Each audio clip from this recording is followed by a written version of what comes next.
আসসালামু আলাইকুম। ঈদের মিষ্টিমুখ পর্বে আজ আপনাদেরকে করে দেখাবো মিডল ইস্টার্ন জনপ্রিয় ডেজার্ট বাকলাভা।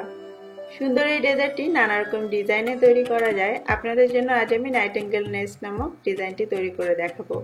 আর শুধু বাইরের আবরণ নয়, ভেতরের পুরেও আমি একটু টুইস্ট আনবো। আজ আমি তৈরি করব ক্রিম ফিল্ড বাকলাভা, বা যেটা অরবাত নামে সুপরিচিত সেটা। আশা করছি আপনাদের সবার অনেক পছন্দ হবে এবং এই ঈদে অবশ্যই আপনারা এটা ট্রাই করবেন। গত ঈদেও আমি আপনাদের সঙ্গে বাকলাভার রেসিপি শেয়ার করেছিলাম, আর সেটা ছিল ক্লাসিক নাটি বাকলাভা। আপনারা চাইলে সেটাও দেখে নিতে পারেন, ডেসক্রিপশন বক্সে লিঙ্কটা দেওয়া থাকবে। গত ঈদে বাকলাভাটা আমি আপনাদেরকে তৈরি করে দেখিয়েছিলাম দোকানের কেনা ফিলো পেস্ট্রি শিট দিয়ে, যা অনেকেই আপনারা খুঁজে পাননি। আপনারা চাইলে খুব সহজেই কিন্তু এই ফিলো পেস্ট্রি শিট ঘরে তৈরি করে নিতে পারেন সাধারণ 3টা উপকরণ দিয়ে। তাই আজকের রেসিপি শুরু করার আগে আপনাদেরকে রিকোয়েস্ট করব, ডেসক্রিপশন বক্সে দেয়া লিংকে ক্লিক করে ভিডিওটা একবার দেখে নিতে কিভাবে এই হোমমেড ফিলো পেস্ট্রি শিট তৈরি করতে হবে। আশা করছি আপনারা উপকৃত হবেন। চলে এলাম আজকের মূল রেসিপিতে। প্রথমে আমরা ক্রিম ফিলিংটা তৈরি করব। এজন্য একটা হাঁড়িতে আমি 2 কাপ দুধ নিয়ে নিচ্ছি। আমি ফুল ক্রিম মিল্ক নিয়েছি, তবে চাইলে লো ফ্যাটের মিল্কও নেওয়া যাবে, এতে করে ছানার পরিমাণটা কম হবে। চুলায় মিডিয়াম আঁচে আমি হাঁড়িটা বসিয়ে দিয়ে এভাবে নেড়ে চেড়ে এটাতে একটা বলক তুলে নিব। যখন দুধে এরকম বলক চলে আসবে, তখন এর মধ্যে আমি আধা চা চামচ ভিনেগার সামান্য পানিতে মিলিয়ে দিয়ে দিচ্ছি।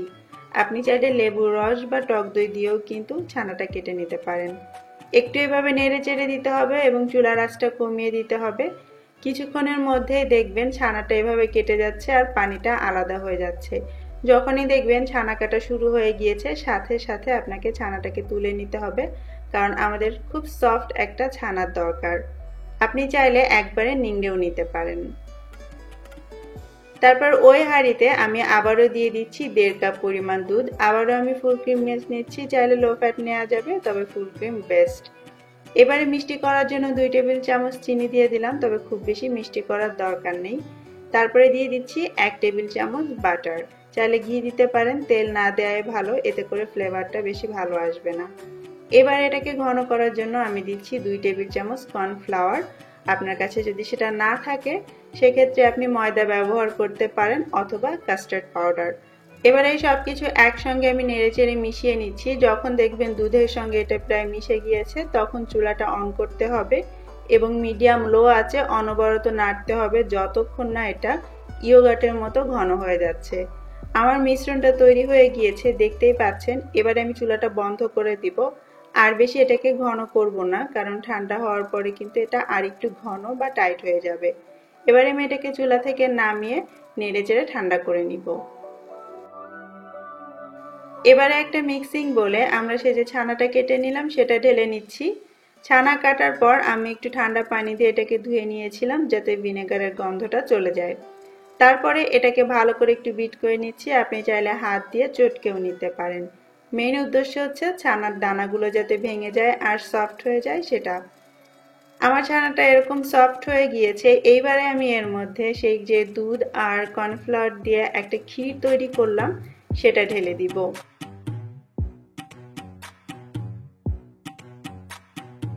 এবারে আমি ছানা আর ক্ষীরটাকে একসঙ্গে খুব ভালো করে ফেটে নিচ্ছি, যাতে দুটো একসঙ্গে মিশে যায়। তবে আপনি চাইলে ব্লেন্ডারে একটু ব্লেন্ডও করে নিতে পারেন, এতে এটা আরো বেশি ক্রিমি আর স্মুথ হয়ে যাবে।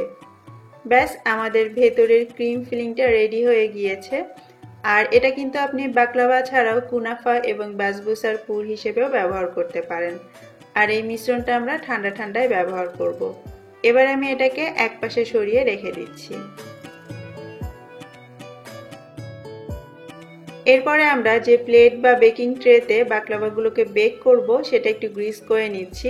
আমি একটু মেল্টেড বাটার দিয়ে এভাবে ব্রাশ করে নিচ্ছি। আপনি চাইলে তেল দিয়েও মেখে নিতে পারেন, আর এতে করে পরবর্তীতে বাকলাভাগুলো তুলতে সুবিধা হবে। এবারে আমরা বাকলাভাটা ভাঁজ করব। আমি ফিলো পেস্ট্রি শিটটাকে এরকম 4 কোণা করে কেটে নিয়েছি। আপনি চাইলে স্কোয়ার করেও কাটতে পারেন, আবার আয়ত করেও এভাবে কেটে নিতে পারেন। এবারে প্রথমে একটা শিট নিয়ে তার উপরে আমি মেল্টেড বাটার একটু ব্রাশ করে দিব। কোনোভাবে এখানে শুধুমাত্র তেল ব্যবহার করবেন না, তাহলে কিন্তু এই ডেজার্টের আসল টেস্টটা পাবেন না। আপনি চাইলে অর্ধেকটা তেল আর অর্ধেকটা মেল্টেড বাটার নিতে পারেন, তবে শুধুমাত্র তেল ব্যবহার করবেন না। একটা শিটের উপর বাটার ব্রাশ করে দিয়ে তারপর আরেকটা শিট দিয়ে এভাবে ঢেকে দিতে হবে। তারপরে কোনো একটা কাঠি বা এরকম একটা স্টিক নিয়ে এইভাবে এক পাশ থেকে খুবই আলতো এবং ঢিলা করে একটু মুড়িয়ে নিতে হবে। তবে পুরোটা মোড়ানো যাবে না, এরকম কিছু অংশ একটু রেখে দিতে হবে। তারপরে এটাকে দুই পাশ থেকে এইভাবে একটু চেপে ধরে নিতে হবে যতক্ষণ এটা কুঁচকে যায়, আর এটার জন্য পরে ডিজাইনটা সুন্দর লাগবে। এরপরে সাবধানে এভাবে বের করে নিতে হবে যাতে ছিঁড়ে না যায়। এবারে এই অংশটাকে একটু চেপে নিয়ে তারপর দুই কোণার দুই মাথা ধরে একসঙ্গে একটু লাগিয়ে নিতে হবে। আমি ছোট ছোট করে নেস তৈরি করছি, এজন্য আমি ছোট করে পেস্ট্রি শিটটাকে কেটে নিয়েছিলাম। আপনারা যদি বড় করে বানাতে চান তাহলে বড় করে কেটে নেবেন। আর দেখুন দেখতে কত সুন্দর হয় এগুলো।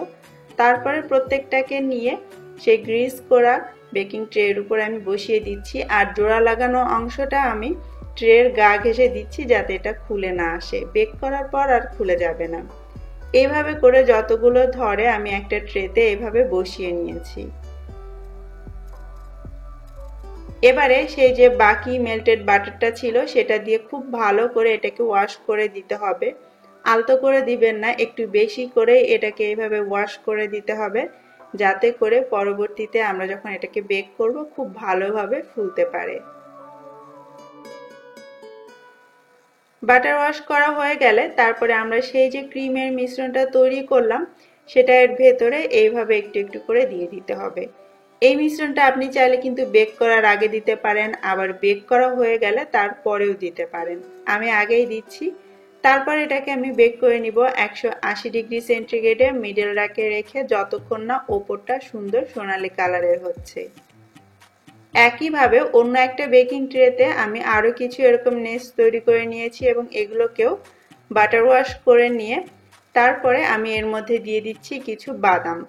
আমি এখানে 3-4 রকম বাদাম একসঙ্গে এরকম একটু আধা ভাঙা করে নিয়েছি। এটার মধ্যে আমি কোনো পুর দিচ্ছি না, এটা দেখাচ্ছি আমি আপনাদেরকে যে এর বিভিন্ন অপশন আছে। আপনি চাইলে ক্রিম দিয়েও এটা বানাতে পারেন, আবার শুধু বাদামের পুর দিয়েও তৈরি করতে পারেন। আপনার পছন্দ মতো 2-3 রকম বাদাম এভাবে একসঙ্গে মিশিয়ে নিয়ে এটাকেও একইভাবে বেক করে নেবেন। ওগুলো বেক হতে হতে এবারে আমরা সুগার সিরাপটা তৈরি করব। এর জন্য চুলায় একটা হাঁড়িতে 2 কাপ চিনি এবং 2 কাপ পানি নিয়ে নিলাম, আর চুলার আঁচটা একদম হাইতে করে দিয়ে এটাকে এভাবে নেড়ে মিশিয়ে দিব এবং 5 মিনিটের জন্য জাল করব। যখন এটাতে বলক চলে আসবে তারপরে ঠিক 5 মিনিট যখন জাল করা হবে তখন দেখবেন এই শিরাটা একটা আঠালো শিরায় পরিণত হয়েছে, তবে এটাকে একতার বা 2 তারের শিরা করবেন না। আর ঠান্ডা হওয়ার পর যাতে এটা জমাট বেঁধে না যায় এজন্য এর মধ্যে একটু লেবুর রস দিয়ে দিচ্ছি। আর ফ্লেভারের জন্য আমি ব্যবহার করছি গোলাপ জল, তবে আপনি চাইলে আপনার পছন্দ মতো অন্য কোনো ফ্লেভারও দিতে পারেন। চুলাটা আমি বন্ধ করে দিব আর এগুলোকে নেড়ে মিশিয়ে নিব। এই শিরাটা আমরা গরম নয় কুসুম গরম অবস্থায় ব্যবহার করব। ওভেন থেকে বাকলাভার ট্রেটা বের করার পর গরম থাকা অবস্থাতেই এর উপরে কুসুম গরম শিরাটা এভাবে ঢেলে দিতে হবে। যদি আপনার বাকলাভাটা ঠান্ডা হয়ে যায় সেক্ষেত্রে এর উপরে গরম শিরা দিতে হবে। আর এভাবে করলে বাকলাভা খুব ভালোভাবে শিরাটা টেনে নিতে পারবে আর উপরটা ক্রিস্পি, ভেতরে রসালো এবং সফট হবে। যখন শিরাটা টেনে নিবে তখন এটাকে সাজানোর জন্য আমি কিছু পেস্তা বাদামের কুচি উপর দিয়ে এভাবে দিয়ে দিচ্ছি। তবে এটা শুধু দেখতে সুন্দর নয়, খেতেও কিন্তু অনেক মজা হয়।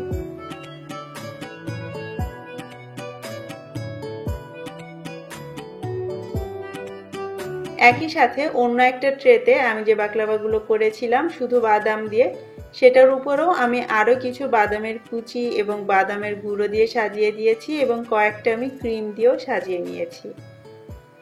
ব্যাস তৈরি হয়ে গেল সুন্দরী এবং সুস্বাদু 100% হোমমেড ক্রিম বাকলাভা বা ওরবাত। চলুন একটা আমি আপনাদেরকে কেটে দেখাই। দেখুন এটা বাইরে থেকে যতটা ক্রিস্পি ভেতরটা কিন্তু ততটাই সফট, আর কত সহজেই কেটে গেল। একটা আমি ভেঙেও দেখাচ্ছি। দেখতেই পাচ্ছেন ভেতরটা একদম রসে ভেজা আর অনেক বেশি ক্রিমি। খেতে যে কতটা টেস্টি সেটা আপনাদেরকে বানিয়ে খেয়ে বুঝতে হবে। আজকের মতো বিদায় নিচ্ছি। সবাইকে ঈদের অগ্রিম শুভেচ্ছা। ঈদ মোবারক।